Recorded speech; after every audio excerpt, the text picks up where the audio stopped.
더위 속에서도 건강을 잃지 않는 8월 보내시길 바랍니다. 라디오 서울이 함께합니다.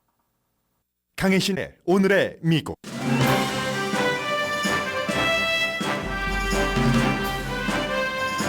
어제 체포된 트럼프 전 대통령은 워싱턴 법원 안에서 국가에 대한 사기 음모를 포함해 4개 혐의에 대해 모두 무죄를 주장했습니다. 법원 밖에서는 당신을 위해 내가 체포된 게 영광이라고 말했습니다. 그를 추앙하는 마가 지지자들은 법정 앞까지 등장하진 않았지만 변호 비용에 쓰라면서 캐쉬를 보냈습니다. 다음 법정 출두 날짜는 공화당의 첫 번째 대선 후보 토론 닷새 뒤고 이로써 트럼프 전 대통령은 대선 기간 동안 적어도 3건의 재판을 동시에 치러야 합니다. 편안한 안전지대는 벗어났습니다. 총기 규제를 주장했다는 시위대에 합류했다는 이유로 제명됐던 2명의 테네시주 하원 의원이 어제 열린 특별선거에서 승리해 완전히 복직됩니다. 7월에 미국에서 농업 분야 밖에서 새로 만들어진 일자리 숫자는 18만 7천 개입니다. 고용 분야와 전반적인 경제는 전문가들이 놀랄 정도로 안정적이고 탄성이 있다는 걸 보여주는 데이터입니다. 엘리트 대학에서 어퍼머티브 액션 폐지 판결에 이어 기업에서의 어퍼머티브 액션 폐지 소송이 본격적으로 시작됐습니다.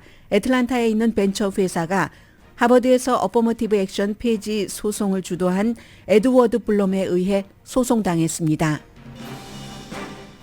미국 남부 국경에서의 난민 신청 규정을 제한하는 바이든 정책이 항소법원에서 살아났습니다. 며칠 만입니다. 한국에서 열리고 있는 월드스카우트 참가수 수백 명이 더위로 쓰러지고 정부가 개입한 사태를 세계가 지켜봅니다.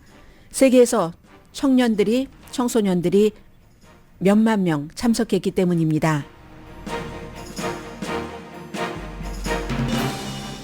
여러분 안녕하십니까? 오늘의 미국 강혜신입니다. 알 수 없는 일들이라는 게 완전한 결과를 예상하기 힘든 일들이 미국에서 계속 일어나고 있습니다. 맨 앞부분에는 이제 2가지 이슈를 전해드리겠는데 하나는 어제 테네시주에서 열린 특별선거부터 말씀을 드리겠습니다. 하원 연단에서 뭔가 그 하원 규정에 맞지 않게 메가폰을 잡고 의사당 밖에서 시위하는 시위대에 동조했다는 이유로 2명의 젊은 민주당 의원들이 제명당했습니다.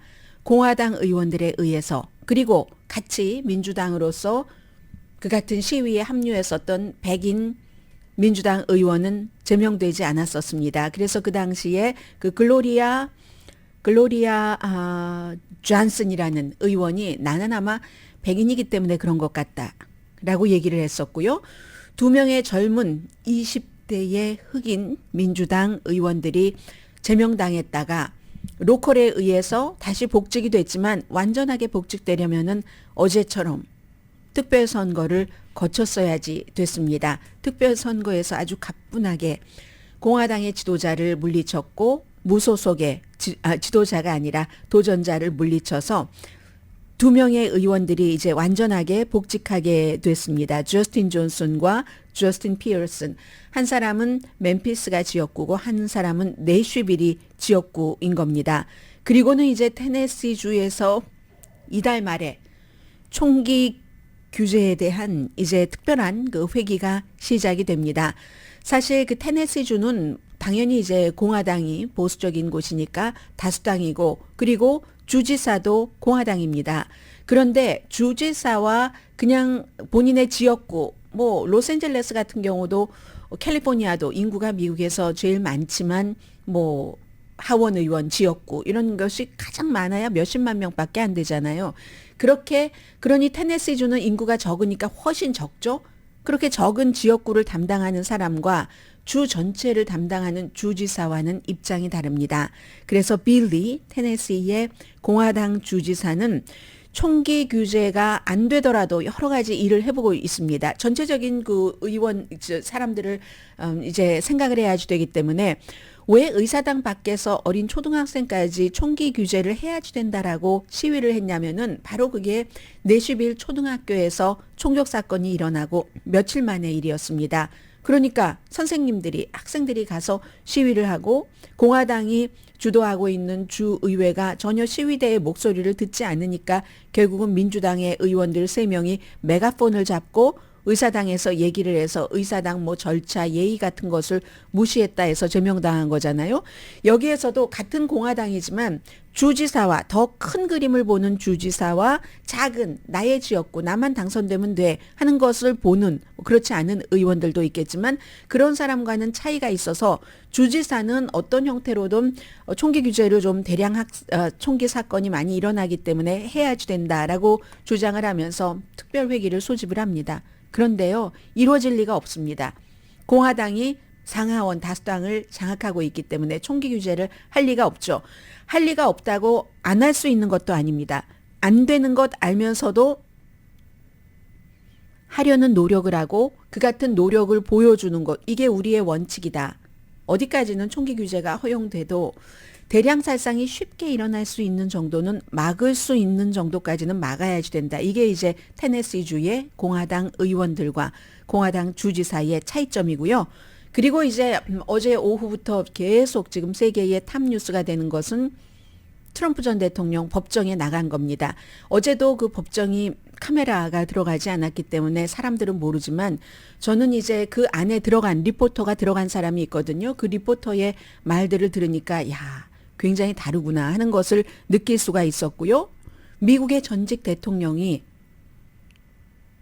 올 들어서 4개월 사이에 중범 혐의로 4번 기소되고 이제 4번째인 것 같습니다. 애틀란타에 살고 계시는 분들 안녕하세요. 그쪽 지역들 지금 경비 굉장히 강화하고 있다면서요. 왜냐하면 조지아주 풀튼 카운티에서도 선거와 관련해서 아마 곧 이 트럼프 전 대통령을 기소할 준비를 하고 있는 것, 그것 때문에 주변에 여러 가지를 지금 다지고 있는 것 같습니다.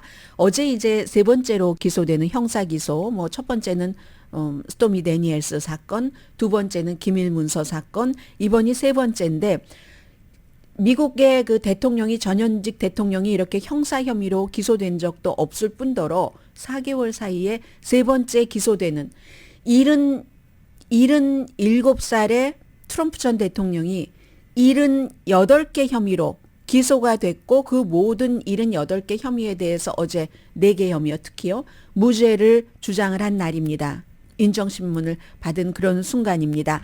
그때마다 뭐 기소되고 체포된 거죠. 어제 체포되고 나는 무죄입니다. 라고 주장을 한 건데 그때마다 트럼프 전 대통령의 공화당 사이에서의 정치적인 힘은 강해졌습니다. 그런데 어제 이렇게 법정 그 내용을 보니까요. 야, 이렇게 달라질 수도 있구나. 트럼프 전 대통령은 기다리는 것에 익숙한 사람이 아닙니다. 다른 사람을 기다리게 하는데 오히려 더 익숙한 사람이죠. 항상 돈을 다루고 그 돈을 다루는 회사의 최고 CEO였으니까. 그런데 어제는요. 트럼프 전 대통령이 저는 그 BBC 방송 기자의 얘기를 듣고 여러분들께 전해드립니다. 그 법정 안에서 작은 방이었대요. 그 워싱턴 DC의 연방법원의 작은 방 2층에서 가만히 손 모으고 앉아서 20분이나 판사를 기다렸습니다. 그것도 판사도 기다렸고 조용히 이렇게 기다리고 있는 사이에 안절부절하지 못하는 모습이 보였다고 기자가 전하고 있고요.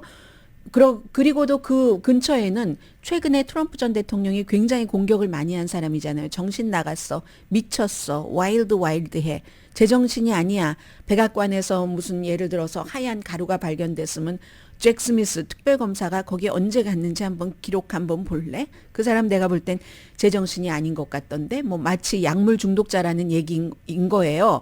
이 그 특별검사가 본인을 수사하고 있는 잭 스미스가 바로 근처에 있었고 잭 스미스를 좀 슬쩍슬쩍 이렇게 훔쳐봤다고도 기자들은 얘기를 하고요. 그러나 대체적으로 조용했고 침묵했고 법정의 위력을 아는 사람입니다. 하도 재판을 많이 받아봐서 어떤 때는 변호사만 가고 어떤 때는 이제 본인이 가야 되는 경우도 있잖아요. 판사에게 믿게 보여서 좋을 리가 없는 게 세계 공통적인 법정 시스템입니다. 판사에게 믿게 보이면 항상 이제 검사가 가지고 있는 최대 형량에서 판사는 정상을 참작해서 조금 이렇게 깎아주는 것들이 있잖아요. 선고를 내릴 때도 그렇고 판결을 할 때도 그렇고 정상 참작이라는 게 없어지는 겁니다. 정상 참작이 아니라 전혀 지 죄를 뉘우치지 않고 있어? 하고 괘씸죄까지 더해지잖아요. 해서 이걸 누구보다도 잘 아는 트럼프 전 대통령 굉장히 얌전했다고 하고요. 이번에 이제 4개의 혐의, 기본적으로는 본인이 검사에 따르면 특별검사에 따르면 본인이 진 것을 알면서도 사람들을 막 기만하고 호도하고 부정선거라고 주장하면서 권력을 유지하려고 했다. 정상적인 그 선거의 절차를 인정하지 않고 그 절차를 방해하고 해서 등등등 음모 3개 혐의 그리고 하나는 방해. 공무집행 방해 혐의였었잖아요. 마이애미 법정보다는 조금 덜 긴장됐답니다. 왜냐하면 그 당시에는요. 같은 기소잖아요. 기밀 문서와 이번이 이 잭 스미스라는 특별검사가 마이애미 그 법정에서는 트럼프 전 대통령을 계속 응시했대요. 그런데 이번에는 특별검사는 의도적인 거겠죠. 뭔가를 본인이 고쳐야지 되겠다고 생각을 했을 거고 재판에서 유리한 결과를 끌어내기 위해서 그래서 이제 잭 스미스는 트럼프 전 대통령을 보지 않는 사이에 트럼프 전 대통령은 이제 슬쩍슬쩍 받고 법정 밖에서는 들어가기 전도 그렇고 들어오고 나와서도 그렇고 엄청 법의 여러 가지 시스템이라든가 특별 검사를 이제 막 비난을 했습니다. 바로 법정에 들어가기 전에도 뉴저지에서 워싱턴까지 가서 공항에서 내려서도 뭐 이게 나는 뭐 배지야 이렇게 한번 기소하면 기소할수록 내가 for you 여러분을 위해서 내가 기소를 당한 거야. 내가 마녀사냥을 당하고 있는 거기 때문에 정치 박해를 받고 있는 거기 때문에 이렇게 얘기를 하는데 법정 안에선 너무나 다른 피고와 거의 비슷했다는 겁니다. 다른 피고들이 같은 사건으로 을사당 폭동 사건으로 이미 판결까지 받은 1000여 명의 보통 똑같은 일반 피고들과 마찬가지로 얌전했고 조용했고 조심스럽게 들었고 대답은 판사에게 정중하게 했다는 겁니다. 트럼프 전 대통령이 20분 판사를 기다리고 앉아서 가끔 조금 당황스럽다 하는 표정으로 고개를 조금 젓기는 했지만 그 이외에는 아주 얌전했다고 하고요. 한 번은 판사의 질문에 답변을 하려고 벌떡 일어섰대요. 트럼프 전 대통령이. 그랬더니 판사가 앉으라고 지시를 했고 전 대통령은 그것도 누구보다도 와일드한 이 대통령은 터프한 대통령은 판사의 지시에 따라서 앉을 수밖에 없었다는 게 어제 법정에서의 모습이었습니다. 법 앞에서는 막상 판사 앞에서는 전직 대통령이라도 그것도 아주 목소리 큰 대통령이라 할지라도 하찮은 특권조차도 누릴 수 없었던 트럼프 전 대통령이었다고 얘기를 합니다. 판사는 증인들 만나지 말아라. 증인들을 매수하지도 말고 증인들에게 이리저리 증언하라고 강요하지도 종용하지도 말아라라는 명령을 받았고요. 아무튼 그렇습니다. 그리고 또 하나는 not guilty 4개의 혐의에 대해서 전부 not guilty를 얘기를 해야 되잖아요. 나 무죄다. 그 얘기를 할 때도 목소리가 너무 작아서 알아들을 수 없는 정도였다. BBC 방송 기자의 얘기입니다. 밖에서는 정치 박해야. 미국에서는 일어나서는 안 될 일이 나 트럼프이기 때문에 일어나고 있어 라고 하지만 법정 안과 밖이 완전히 다른 겁니다. 트럼프 전 대통령의 변호팀이 선거가 끝나고 나서 법정 안에서는 정말 얌전한 무슨 어떤 그 애완동물처럼 하고 그리고 밖에서는 막 시끄럽게 굴었던 것과 똑같은 모습인 겁니다. 그냥 인간인 거예요. 피고로서의 인간. 해서 트럼프 전 대통령이 그렇게 워싱턴 법정을 떠났죠. 또 이제 비행기 타고 뉴저지의 골프장으로 갔습니다. 그러자마자 워싱턴 떠나자마자 아들이 이번엔 둘째 아들입니다. 기금모금 딱 이메일을 보냈죠. 법정 비용 마련하는 겁니다.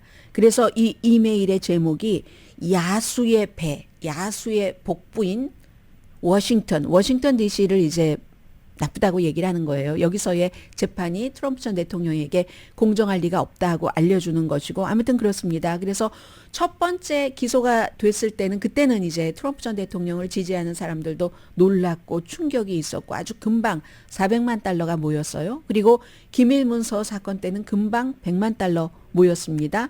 체포되고 무죄를 주장했을 때 지금은 아직 집계가 나오진 않는데 돈은 여전히 모이고 있다는 것. 특별검사는 빠른 재판을 원하고 트럼프 전 대통령은 계속 가장 늦은 재판을 원하고 있는 거고요. 그리고 보통 다른 케이스와는 달리 몇 개월 뒤에 그 다음 청문회가 있는데 이번에는 한 달도 안 돼서 28일이니까 23일에 첫 번째 그 공화당 토론회가 있잖아요. 그 박스의 지도자들이 트럼프 전 대통령을 만나서 저녁 먹으면서 꼭 토론회 참석해라라고 얘기를 했다고 하는데 그 토론회가 열리고 닷새 뒤니까 물론 변호사가 준비를 하지만 트럼프 전 대통령이 이 토론회에 참석을 한다면 심정적으로 참석하기가 쉽진 않을 것 같아요. 다른 후보들이 여기에 대해서 물어볼 수도 있으니까 다른 후보라 봐야 뭐 몇 명 안 되겠네요. 뭐 아사 허친슨 만약에 토론회에 참석을 할 수 있다면 마이크 펜스 글쎄요 물어볼까요? 크리스 크리스티, 뉴저지. 다른 사람들은 이 기소 자체가 다 잘못됐다고 주장을 하는데 어떻게 물어보겠습니까? 스스로 제가 바보 같다고 생각이 되는 것은 정말 바보 같다고 표현했어요. 그대로. 트럼프를 이기겠다며 트럼프의 가장 큰 약점을 지금 본인들이 도와주고 있잖아요. 트럼프가 주인공이고 조연으로 지금 그 주연을 빛내주는 역할을 하고 있으니까 참 한심한 후보들이라는 생각이 듭니다. 그래서 다음 청문회는 8월 28일이 됐고요. 그리고 재판 자체는 타냐 그 추트칸이라는 말씀드린 어제의 그 인정신문에서의 재판과는 판사와는 다릅니다. 판사가 주도를 하는데 공화당에서는 이 판사 바꿔라 하지만 로테이션이거든요.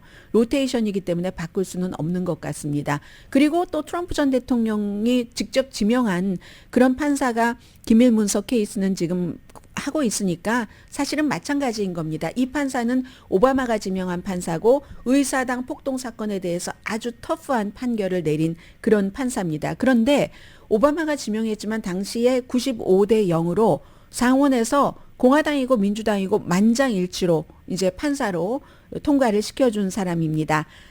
이제 출마 가능한 것 당연하고요. 물론 여론조사 나온 거 보면은 뭐 트럼프 전 대통령이 만약에 그럴 리가 없지만 그 당시에 감옥에 들어가 있다면 대선을 치를 즈음에 그러면 52%의 공화당은 트럼프에게 뽑지 않겠어. 하지만 트럼프가 그 감옥에 들어갈 리는 없습니다. 시차상으로 항소 뭐 여러 가지 절차 같은 것들이 남아 있기 때문에 그건 없고 예비 선거만 지금으로서는 보는 게 맞습니다. 그런데 예비 선거가 끝나기 전에는 재판이 끝나는 게 없습니다. 거의 그럴 겁니다. 왜냐하면 5월 24일에 기밀 서류 관련 재판이 시작이 된다고 5월 20일부터 시작된다고 돼 있기 때문에 그때는 이미 슈퍼 튜스데이를 포함해서 큰 예비선거는 다 끝났거든요. 그래서 본선거가 중요한 거고요. 이로써 이제 그 트럼프 전 대통령은 이제 편안한 컴포트 존에서는 안전지대에서는 이제 빠져나올 수밖에 없어서 빠져나온 상황이고 출마는 할 수 있지만 수정헌법 14조라는 것은 남아 있습니다. 수정헌법 14조라는 것은 이제 누군가가 선서를 했어요. 공직자가 선서를 하고 나서도 국가에 반역되는 행위를 한다던가 그러면은 이제 그 반람에 가담하면 그 일을 계속할 수 없다는 이것도 해석에 좀 차이가 있기는 합니다. 그런데 어쨌든 지금 뭐 취임 선서하는 그때까지 만약에 트럼프가 이긴다면은 그때까지 그 재판이 끝날 것 같지는 않고요. 그리고 본선거에서는 트럼프 전 대통령이 지금으로서는 이길 수 있는 확률보다는 질 수 있는 확률이 약간 오차 범위 안에서 높아집니다. 그래서 지금부터는 트럼프 전 대통령이 아주 벌써 어제 여론조사 결과도 조금 달라지잖아요. 공화당조차도 막상 첫 번째가 아니라 두 번째가 아니라 세 번째 형사 기소가 되고 이번은 다른 지난번에 두 번과는 다르거든요. 그리고 오히려 이 뒤에 조지아 것도 더 민주주의와 투표와 2020년 선거와 직접적으로 연결되는 것이기 때문에 유권자들의 마음도 조금씩 공화당인데도 불구하고 달라지는 것은 보이기는 보입니다. 어쩌면 미치 매코넬 공화당 상원 원내대표를 포함을 해서 당을 트럼프보다 더 많이 지키기를 원하는 사람들은 뭐 그 같은 유권자들의 변화를 좋아할지 모르죠.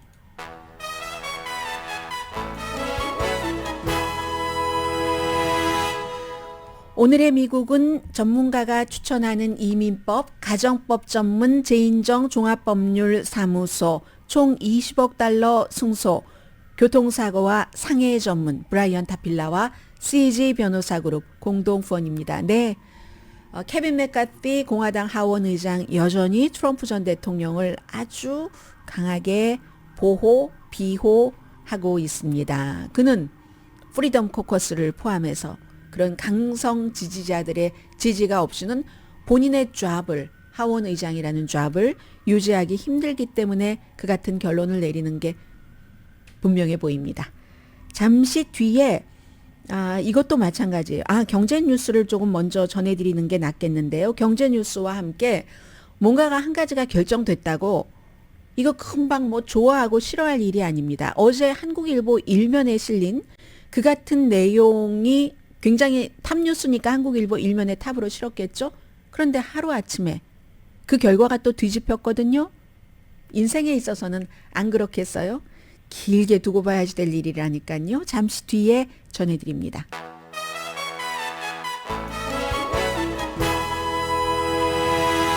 라디오 서울방송 오늘의 미국 듣고 계십니다. 오늘의 미국 끝나는 시간까지 제가 한 30분 정도 남은 것 같은데요. 최선을 다하려고 합니다. 왜냐면요. 들어올 때 제가 바람 알러지가 있는데 손을 걷고 들어왔죠. 그리고 바지도 금요일이라고 막 경쾌하게 한다고 쫑쫑쫑쫑 올려서 7부 바지로 했었어요. 그랬더니 첫 번째 섹션에서 바람이 살에 닿아서 기침이 나와서 혼났습니다. 제가 정말 너무 조심스럽지 못했다 이렇게 생각을 하면서 어제 트럼프 전 대통령이 법정에서 아주 조심스럽게 얌전하고 아주 진지했었다고 하는데 그렇게 했어야지 되는데 태도가 틀린 거예요. 아무리 금요일이라도 본인의 뭐라고 하나요? 신체 상태를 잘 점검을 해서 방송하는 사람이 바지도 끝까지 다 내리고 했었어야지 되는데 그래서 바지 내리고 왔어요. 좀 전에. 이제는 기침 안 합니다. 7월 달에 미국에서 농업 분야에서가 아니라 항상 이제 농업 분야 밖에서 하죠. 농업 분야 밖에서 새로 만들어진 일자리 숫자가 18만 7천 개랍니다. 전문가들은 한 20만 개 정도 예상했는데 전문가 예상보다는 낮았지만 이게 고용 분야는 안정적이다. 좀 쿨다운 되기는 하지만 그래도 괜찮다고 보는 데이터랍니다. 실업률은 3.6%에서 3.5%로 내려갔습니다. 그리고 6월 달에도 만들어진 일자리가 18만 5천 개, 뭐 거의 비슷하네요. 5월 달에는 28만 1천 개였거든요. 그러니까 5월 달에 비해서는 많이 줄어들었지만 그래도 괜찮다고 봅니다. 일자리가 많이 만들어진 곳은 헬스케어, 또 뭐 사회 지원 여러 가지 분야, 재정 이쪽이 좀 활발했다고 하고요.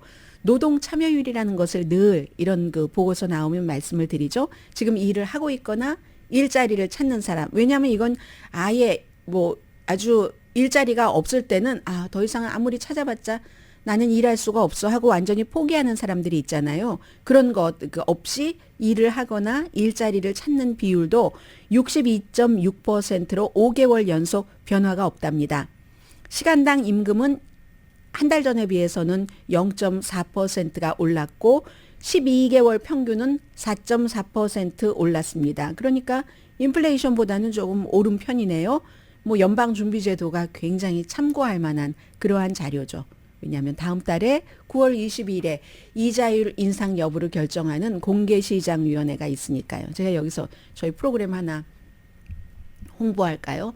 이번 주 화요일부터 저희가 새로 개편을 했잖아요. 낮 12시부터 1시, 2시까지 하이파이브 투팍이 진행하는 하이파이브에서 그 첫날 퀴즈를 하는데요. 깜짝 놀랐어요. 공개시장위원회 FOMC 뭐 이런 것에 영어 이름도 다 알아맞추시고요. 뭐 LA 시장 캐런 베스는 물론이고 또 뭘 알아맞추셨던가요? 한 분이 이제 퀴즈하고 저희 요즘에 퀴즈하고 여러분들께 선물 많이 드립니다. 저희 라디오 서울 방송 프로그램 들으시면 기분 좋잖아요. 뭔가를 맛있는 식당에서 음식도 먹고 또 진료도 좀 받아보실 수 있고 하는 그런 것을 많이 드리는데 그 하이파이브에서 어떤 분이 또 최근에 이제 정답은 인공지능이 영어로 어떻게 되느냐 하는데 그것을 artificial intelligence를 그대로 맞춰주시더라니까요.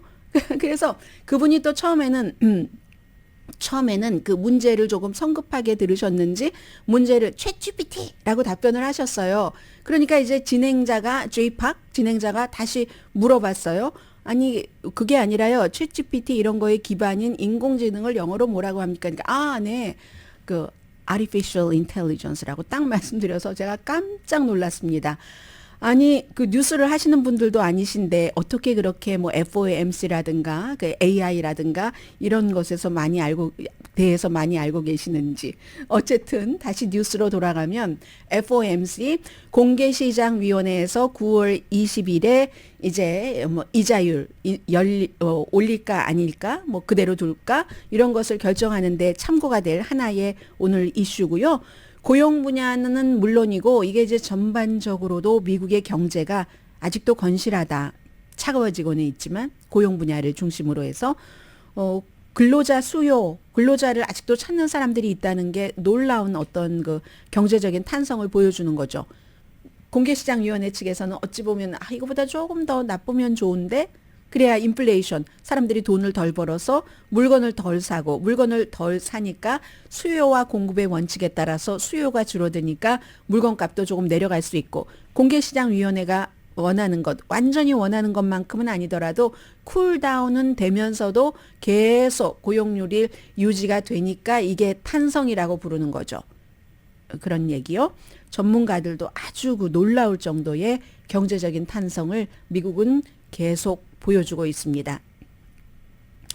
그래서 근데 이제 뭐 조금 약간 다르게 보는 사람들도 있긴 있어요. 데이터가 전부냐, 실물이 그렇지 않은데라고 얘기를 하는 사람도 있지만 결국은 뭐 정책 입안자라든가 전문가들은 데이터를 보고 말할 수밖에 없기 때문에 감이 아니라 데이터로 말할 수밖에 없기 때문에 그런 것이고 결론적으로는 이 모든 것들을 합쳐서 말씀드리면 미국 경제는 얼마 전에 제롬 파웰 연준 의장이 얘기를 한 것처럼 소프트 랜딩, 특별한 경기 침체 없이 이제 인플레이션이 잡혀가는 그런 쪽으로 간다는 의견이 다수인 것이 분명하고요. 민주당은 뭐 당연하겠죠. 민주당 입장에서는 상원 예산위원장도 그렇고 그 셀든 화이트하우스 로드 아일랜드가 지역구인 그 사람도 그렇고 뭐 하원에서도 그렇고 전부 다 뭐 바이드노믹스 바이든 대통령의 뭐 경제를 활성화시키면서도 인플레이션을 줄이는 그게 지금 잘 작동을 하고 있습니다라고 얘기를 하고 반대쪽에서는 아니죠.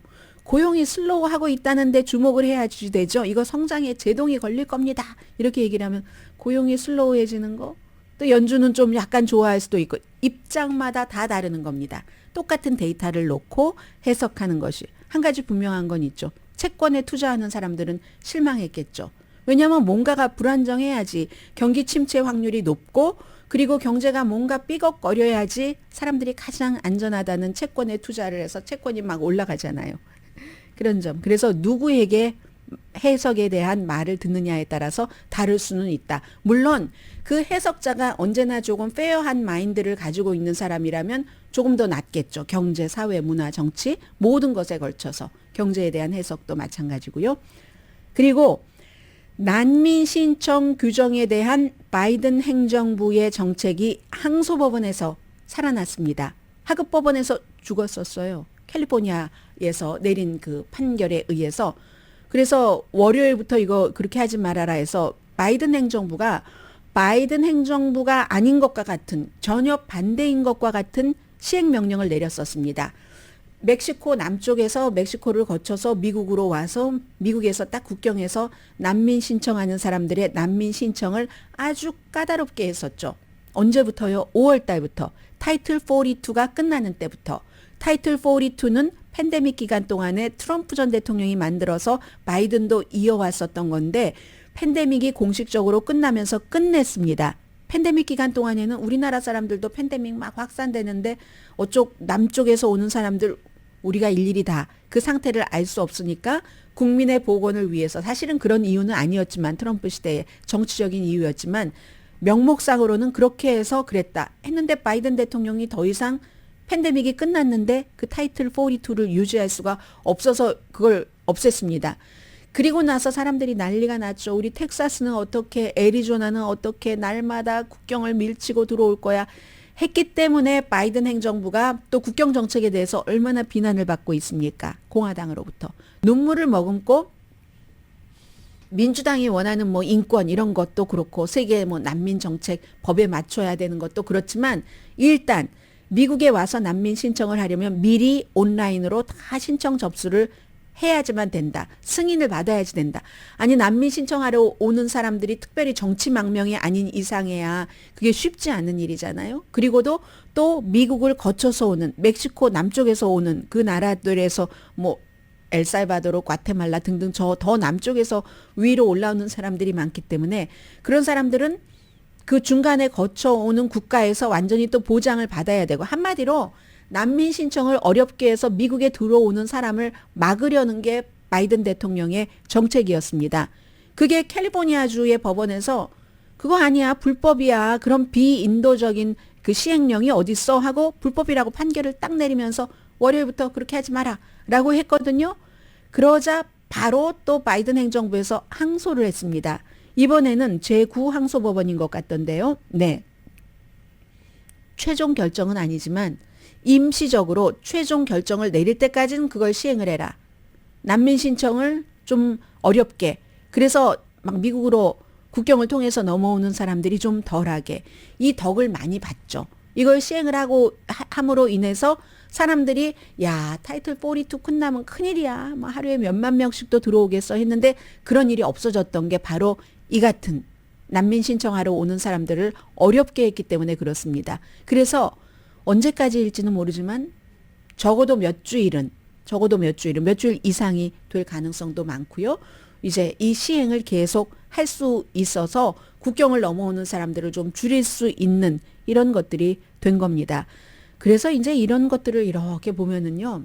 그리고 여기도 예외를 뒀습니다. 예외가 있어서 특별한 경우에 예외가 있고 특히 어린이가 혼자 오는 경우 그런 경우는 그냥 받아주도록 그런 예외는 뒀다는 말씀 드립니다. 그 말씀 드리니까 생각나는 게 하나 있는데 먼저 마무리하고요. 그러니까 바이든 행정부도 캘리포니아주의 법원에서 그거 불법이야. 어떻게 비인도적으로 말이야. 막 많은 그 이민자들을 도와주는 그 단체에서도 그렇게 얘기를 했고요. 그럴 때는 야, 이거 바이든 또다시 또 무슨 뭐 그 국경 정책에 대해서 비난 엄청 받겠네 했는데 며칠 만에 뒤집히잖아요. 이런 일들이. 그래서 이제 모든 일들은 완전히 끝날 때까지는 끝이 아니다라는 것을 이제 다시 한번 알게 됐고요. 그리고 어제 제가 어린이 얘기를 하니까 그 모든 세계 그 공통인 거예요. 어린이에 대한 어떤 그런 마음이요. 모든 좋은 감정을 다 포함한. 그리고 어린아이들은 그것은 어린이라고 하는 것은 힘이 없고 약한 거잖아요. 그 정의 자체가 어른보다 힘이 없고 약하고 그런 주체에는 모든 것에 있어서 다 어떠한 것에 어떤 그 관대함이 있는 것이다 하는 생각이 들고요. 오늘 금요일이니까 말씀드리는데 제가 어제 영화를 봤는데요. 정윤이라고 여러분들 아세요? 너무너무 너무 예뻐서 막 작곡가가 조시성을 가진 작곡가 훌륭한 작곡가였는데 그 당시에 당대 최고의 작곡가였는데 정윤이한테 노래도 줬잖아요. 어릴 때 꿈을 꾸었지 사랑이 싹 트는 꿈을 언제까지나 그 꿈에 사는 나는 목마른 숙녀인가요 소녀인가요 목마른 소년가 숙녀인가 그런 노래도 줬었는데 이 정윤이가 나오는 영화였는데요. 한진이하고 같이 나오는 뭐 사랑자가 들어가는 영화였어요. 그 영화에서 뭐 사연이 있죠. 저도 정윤이가 예뻐서 봤어요. 유튜브에 나왔는데 너무 예뻐서 보자 하고 봤는데 마지막 순간에 그 몇십 년 전에 1981년인가 그렇대요. 그 영화가. 몇십 년 전에 영화니까 얼마나 신파겠어요. 신파인데 마지막에 어린아이가 아버지가 한진이에요. 이미 다른 여성과 결혼해서 살고 있고 부잣집 남자고 그러면 이제 정윤이 쪽을 알 수 있잖아요. 그래서 이 아이만 갖고 정윤이를 미국으로 쫓아보내고 하는 과정에서 아이가 네 그렇게 하겠습니다. 엄마도 그래 네가 훌륭한 사람 되면 다시 올게 하는데 아이가 결국은 못 참고 엄마를 막 쫓아서 그 대저택에서 엄마가 나간 그 자리로 가는데 한진이가 확 껴안으면서 이제 끝나는 그런 장면이거든요. 그때도 심판 줄 알면서도 막 눈물이 줄줄 나오는 그런 게 이제 생각이 나고요. 지금은 웃고 있지만 그런 것도 생각이 나고 그리고 정윤이를 보면서도 참 야 아름다움은 정말 그 파워다. 근데 정윤이의 아름다움이 요즘에도 아름다운 사람들이 많은데 시대가 주는 청정함이 있잖아요. 도저히 지금의 이 시대에서는 나올 수 없는 그 청정함, 그리고 그 막 그 눈빛, 막 이런 것들 때문에, 야, 그 시대의 아름다움. 정윤이도 막 섹스 어필을 하려고 여러 가지를 많이 해보기는 했지만 너무 청정한 아름다움 때문에 그게 추해 보이지 않는, 너무 길게 말씀드렸어요. 잠시 뒤에 뵙겠습니다.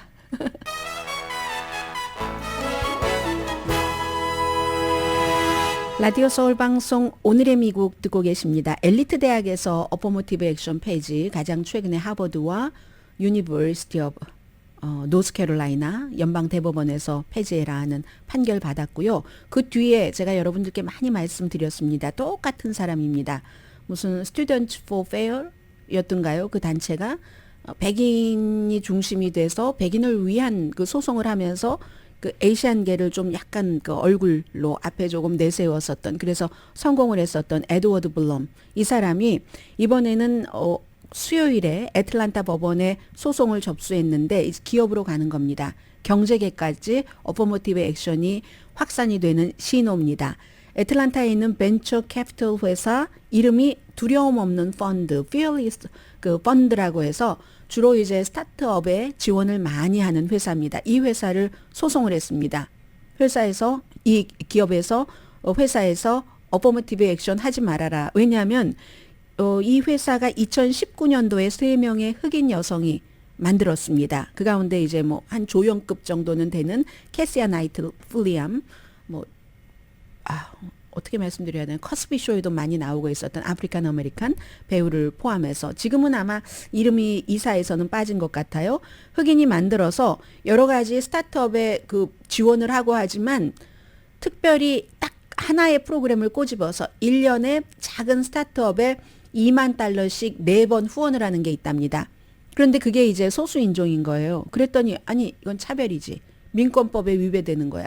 왜 소수인종에게만 그렇게 지원을 해? 하면서 지금 이것을 없애라 하고 소송을 한 겁니다. 손해배상까지 청구를 했다고 하거든요. 근데 이게 성립이 되는지는 잘 모르겠어요. 왜냐하면 제가 뉴스를 하면서 쭉 보아온 그런 그 소송 케이스에서는 내가 직접 피해를 봐야지, 그래야지 되는 건데, maybe 지금 나오고 있는 뉴스에 따르면 그 하버드의 어퍼머티브 액션 폐지를 주도를 했었던 에드워드 블럼 씨가 주도한 것으로 알고 있는데, 누군가가 뭐 피해를 봤다 하는 사람이 같이 들어갔을 수도 있죠. 아무튼 그래서 인종의 기반을 두면 차별이다, 중단하라, 민권법 위반이다, 손해배상 청구까지 했다는 건데, 결국은 한마디로 미국 경제계에서 소수인종 고용, 애플 같은데, 이건 지금 처음에 스타트업 회사인데 이 스타트업 회사가 한 16억 달러 모은 회사인 걸로 알고 있는데요. 뭐 많잖아요. 유명한 딱 이름만 대면 우리 주변에도 내가 갖고 있는 상품도 있는 그런 테크놀로지 회사에서도 인종의 다양성을 중요하게 생각하고 소수인종들이 열심히 일하고 아이디어도 반짝반짝하고 뭐 불만도 별로 없고 하잖아요. 백인에 비해서 대체적으로입니다. 그래서 많이 프로모션을 하는데 회사에 이득이 되니까 그런 거 프로모션 하면은 승진시켜주고 하면은 앞으로 이 블룸이라는 이 사람이 등장해서 다 소송할 수 있다는 걸 알려주는 겁니다. 애플 같은 회사로 확대된다는 게 분명합니다. 그렇게 제가 말씀을 드려도 말씀을 드리는 제가 설득력이 없게 말씀을 드려서 그런지 아니면 들으시려는 생각을 안 해서 그런지 어퍼머티브 액션이 사실은 엘리트 대학교에서는 한인들 얼만큼이나 차이가 있겠습니까? 상관이 있겠습니까? 별로 상관이 없다. 나중에 이게 이렇게 확대된다. 고로 나쁘다라고 정말 수없이 말씀드렸는데 그게 이제 지금 현실이 되는 겁니다. 그리고 점점 많은 미국인들이 나 은퇴하기 불가능할 것 같다라고 얘기를 합니다. 어제 그 뉴스 들으신 분들 안 놀라셨어요? 저는 조금 놀랐는데 찰스 수왑에서 조사를 했더니 사람들이 은퇴하려면 한 180만 달러는 있어야지 편안할 것 같아라고 얘기해서 그런 사람이 얼마나 있겠어 했더니 또 몇십 퍼센트가 있어서 저 조사가 맞아? 뭐 이런 생각도 들었는데 전반적으로 쭉 세 군데의 것을 종합을 해서 더 힐이 좀 자세히 정리를 해놨습니다. 점점 많은 미국인들이 은퇴할 수 없다고 생각하는데 미국에서 은퇴라는 것은 그만하면 열심히 살았다. 이제는 좀 쉬어라, 하고 싶은 것 하고 삶의 단계, 보편적인 새로운 단계를 말하는 거잖아요. 이 단계를 포기해야지 된다는 겁니다. 돈이 있어야지 은퇴를 하는 건데 우선 처음에는 악시오스와 입소스가 7월 달에 조사를 했더니 55세 미만의 29%가 영원히 은퇴하는 게 불가능할 것 같아요. 4분의 3은 돈이 없어서요. 가 이유입니다. 그리고 일부, 아주 극히 일부만 저는 은퇴하고 싶지 않아요. 라고 여러분처럼 말씀하시는 분이고요. 그리고 또 하나 고용 베네핏 연구소라는 곳에서도 지금 일하고 있는 사람의 3분의 1이 70세 이상에 은퇴하거나 아예 못할 것 같아요. 세 번째 보고서 트랜스 아메리카 뭐 보험 갖고 계신 분들 많으시죠? 여기서 X세대의 40% 그리고 베이비 부모의 거의 반이 70세 이후에 그러니까 베이비 부모와 그 다음 세대인 거죠. 은퇴하거나 영영 못할 것이다. 거의 반이 이렇게 얘기를 합니다. 은퇴에 대한 두려움이 올라가고 있는 건데요. 2023년도에는 은퇴 시기를 놓친 사람이 33%, 22년에는 29%, 21년에는 은퇴 시기를 늦춘 사람 26% 점점 늘어나는 거예요. 2023년은 더하죠. 뭐 인플레이션도 그렇고 또 지난해에 지금 뭐 좀 괜찮지만 일주일을 제외하고 주식시장 같은 데 좀 많이 흔들렸으니까 이래서 굉장히 복잡한 것이 있는 겁니다. 2022년과 비교를 하면은 뭐 401k 나의 은퇴연금이 줄어든 사람이 많겠죠. 주식과 채권도 2022년도 뭐 상당 시기에 폭락했었던 그런 곳도 있으니까는요. 피델리티 인베스트먼트가 평균 IRA, 그 회사 IRA를 갖고 있는 사람 올해 첫 분기에 보니까 한 10만 9천 달러 되더라. 지난해에는 12만 7천 달러였거든요. 많이 줄어든 거잖아요. 그래서 은퇴 세이빙이 없어서 여기서부터는 이제 또 나와 비슷한 사람이 있네 하고 안심은 아니지만 좀 위안을 하실 수 있는 게 베이비 부머의 5분의 2, 베이비 부머 하면 지금 이제 55세에서 한 64세 정도 은퇴 세이빙이 없답니다. 5분의 2는 센서스 데이터예요. 왜냐하면 작은 회사에서 일하거나 IRA가 없는 또 자영업자들이 많잖아요. 한인들에게 해당되는 거죠. 그래서 은퇴 세이빙이 있는 사람도 중간은 지금 뭐 피델리티 그 인베스트먼트보다는 적네요. 액수가 7만 1천 달러 정도. 편안하려면 180만 달러 있어야지 된다는데 7만 달러 있으세요, 여러분? 그거보다 훨씬 많은 분도 계시겠지만 글쎄요. 아무튼 그래서 은퇴, 돈 때문에 은퇴를 못한다. 이런 사람들이 굉장히 많아지는 미국의 현실입니다.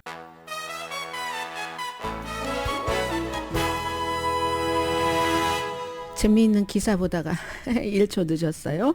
시간 있으면 재미있는 기사 끝부분에 말씀을 드리고요. 지금 세계가 주목하고 있는 게 어제도 그랬는데 어제보다 오늘 조금 더 주목받고 있거든요. 아마 여러분들 자녀분들도 이 잼버리 대회에 참여를 하셨던 그런 그 자녀 갖고 계신 분들도 많으실 텐데 월드 스카우트 잼버리요.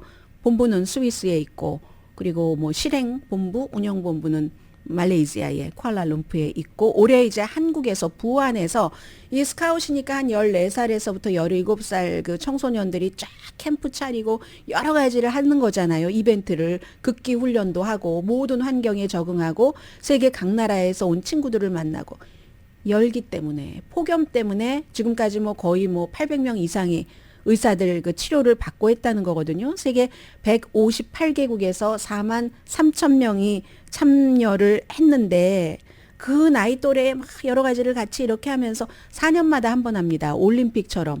그래서 1차 대전 때 빼고요. 1920년부터 시작했는데 또 이란 혁명 때 왜냐하면 그때 이란에서 열리기로 돼 있었거든요. 그때 빼고 코비드 19 이후에 지금 처음 하는 건데 이렇게 더워서 이렇게 됐거든요. 해서 지금 대통령까지 나서고 외교부, 뭐 여성가족부 모든 부처가 할 수 있는 모든 걸 지원을 하는 겁니다. 시원한 버스도 뭐 한 뭐 130대 놓고 의료진도 더 추가를 하고 무제한으로 무슨 뭐 아이스팩 같은 거 주고 등등 해도 지금 그곳에 자녀를 보낸 그런 부모님들은 어머 우리 아이 괜찮아? 하고 한국에서는 또 이거 뭐 케이팝 열기가 첫날 너무 뜨거워서 그랬어요. 그게 부분적인 이유는 되겠습니다마는 해서 이걸 주목하고 있고 부모가 걱정하고 정부도 모니터하고 있는 바로 이 같은 이슈가 입니다. 그래서 이제 이 내용은 주말 오늘도 계속 될 것 같고요. 오늘의 미국은 전문가가 추천하는 이민법, 가정법 전문 제인정 종합법률사무소 총 20억 달러 승소, 교통사고와 상해 전문 브라이언 타필라와 CG 변호사 그룹 공동 폰이었습니다. 10시에 좋은 아침, 좋은 하루 방송됩니다. 제가 좀 전에 봤던 그 기사는 트럼프 전 대통령이 지금 guilty, not guilty를 주재하는 판사가, 그러니까 치안 판사예요, 일종의. 그 판사가 미스터 프레지던트라고 안 하고 그냥 미스터 트럼프라고 해서 막 화나고 짜증났었대요. 보통 다른 교수 이런 직함은 평생 따라다니는데 대통령은 딱 본인이 할 때만 그렇기 때문에 사실은 공식적으로는 틀린 말도 아니래요. 해석 자체가 그렇거든요. 어떠세요? 강혜신이었습니다.